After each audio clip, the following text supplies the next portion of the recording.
விண்வெளி நிலையத்தில் என்னதான் நடக்கிறது?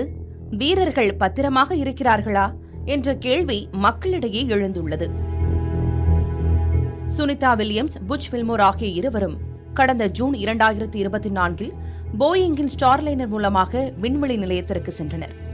ஆனால் இவர்கள் சென்ற விண்கலத்தின் த்ரஸ்டர் செயலிழப்பு மற்றும் ஹீலியம் கசிவு போன்ற பழுது காரணமாக இருவரும் பூமிக்கு திரும்ப முடியாமல் விண்வெளி நிலையத்தில் சிக்கிக் கொண்டனர்.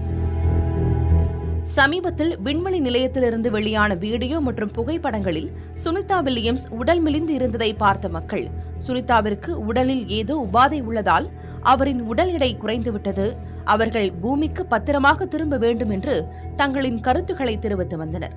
இதனை மறுத்த சுனிதா வில்லியம்ஸ் தான் நலமுடனும் அதே எடையுடனும் இருப்பதாகவும் விண்வெளி நிலையத்தில் மேற்கொண்டு வரும் உடற்பயிற்சியினால் உடல் மெலிந்து இருப்பதாகவும் கூறியிருந்தார். இதனிடையே இவர்களை மீண்டும் பூமிக்கு திருப்பி அழைத்து வருவதற்கான அனைத்து ஏற்பாடுகளும் நடந்து கொண்டிருக்கின்றன. வருகிற பிப்ரவரி மாதத்தில் ஸ்பேஸ் எக்ஸ் மூலமாக இவர்கள் மீண்டும் பூமிக்கு திரும்பலாம் என்று எதிர்பார்க்கப்படுகிறது. இது ஒருபுறம் இருக்க, விண்வெளி நிலையத்தில் இருக்கும் வீரர்களுக்கு தேவையான உணவு மற்றும் உடைமைகளை எடுத்துக்கொண்டு கடந்த வாரம் ரஷ்யாவின் சோயுஸ் 2.1B என்ற விண்கலத்தின் மூலமாக MS-29 என்ற சரக்கு விண்கலம் ஒன்று விண்வெளி நிலையத்திற்கு சென்றது.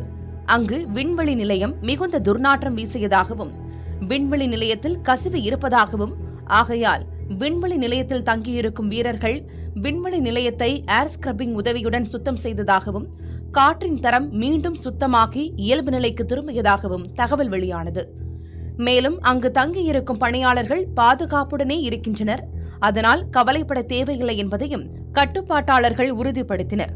ஆனாலும் அடுத்தடுத்து எழும் பிரச்சினைகளால் விண்வெளி நிலையத்தில் இருப்பவர்களின் நிலை கவலையளிக்க கூடியதாக இருக்கிறது என்று பலரும் கருத்து தெரிவித்து வருகின்றனர்.